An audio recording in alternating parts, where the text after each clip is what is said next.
Hey, welcome to my channel, or welcome back if you're a subscriber. I really appreciate it. We have a very interesting topic today, and that is weeds I keep.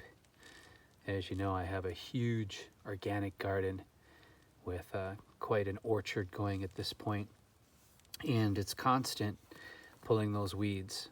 But there are a lot of weeds that I keep. And in these times of such instability and so much unknowing in the world, it's kind of good to know that there's a lot of things that you can eat that nature has already sown for you. So first, we're going to cover this. It's oxalis, or sour clover, or wild wood sorrel, some people call it. It's not fully open right now. It opens up with sunlight, and it's very rainy and gloomy here in Northern California right now. But you can see the beautiful leaf, which is also edible, and it gets this purple burgundy stippling on it. And then the stem itself, the entire stem is edible also.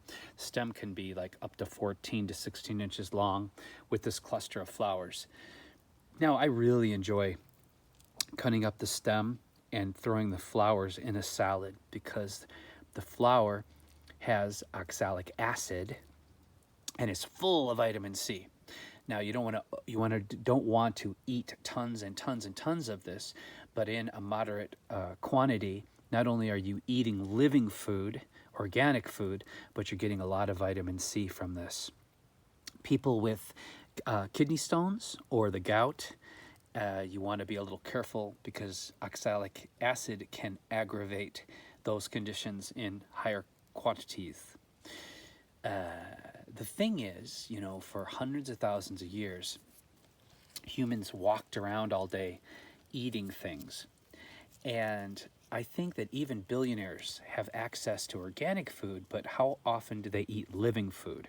And I really believe the fountain of youth, and for the body to truly heal itself, you have to eat things within the first half hour that you pick them, when the cells are still moving in them, because you are what you eat. And I believe when you eat living food, it brings life and real cellular healing to you and your body.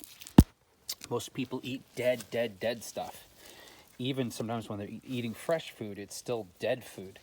And thus the disease rate and how weak our bodies are and our immune systems, especially as Americans. The second weed we're going to take a look at, and this doesn't grow everywhere. This is more specific to the West Coast, northern West Coast.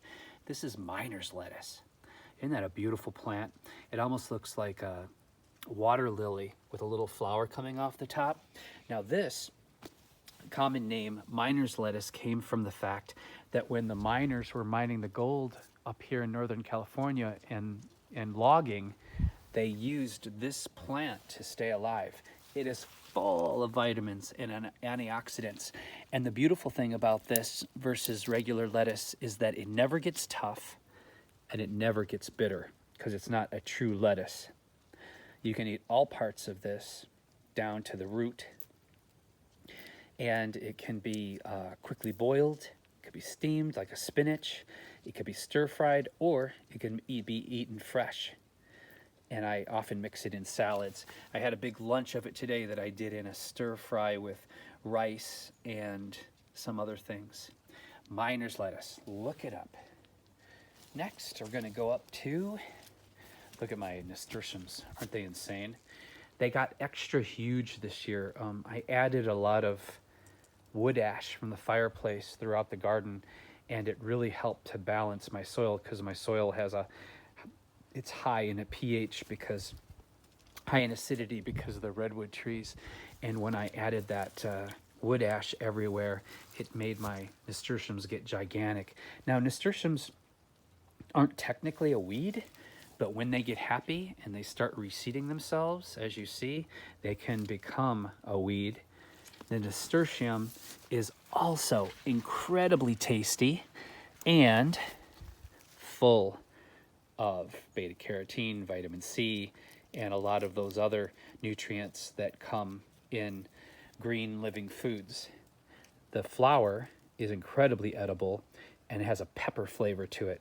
You can pick the flower and put it in salads, and the little buds also. And you can collect the seeds, believe it or not, dry the seeds of the nasturtium and make an actual kind of pepper or a horseradish type paste from the actual nasturtium seeds, which is something that a lot of people don't know, that before real pepper was introduced to the rest of the world in Europe, nasturtium seeds was a common way to get a pepper flavor without having to use the black and the pink peppers that you usually see.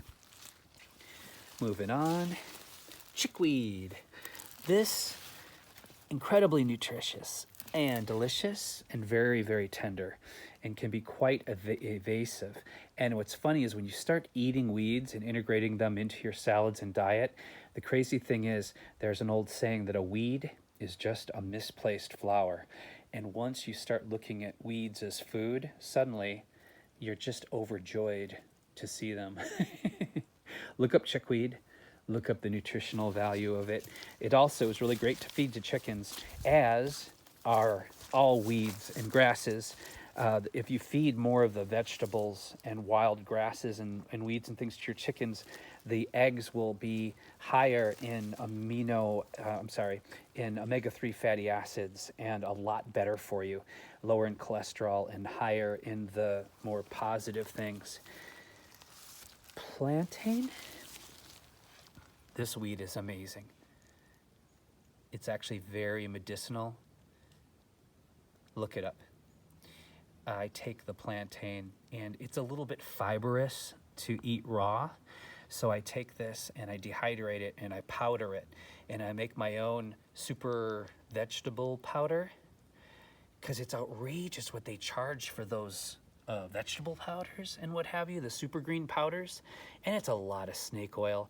It's nothing that you can't recreate with even higher nutritional value yourself, because in general, 3 to 6 months and things start degrading once you dehydrate them.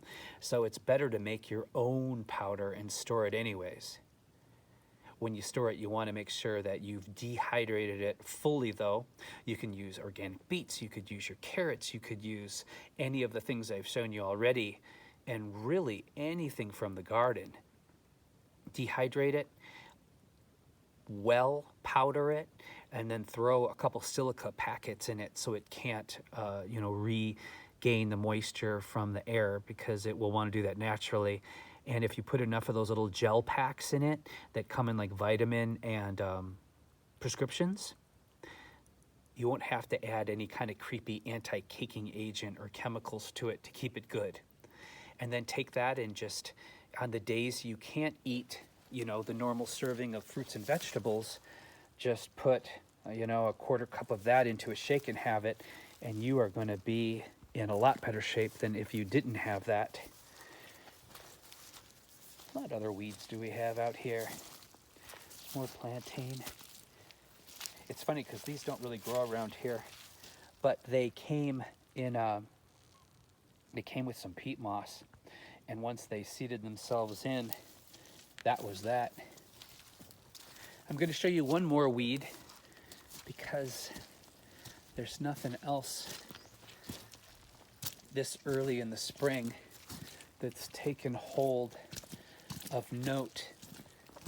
So I'm going to show you one more amazing weed, and then we're going to cut it off from here.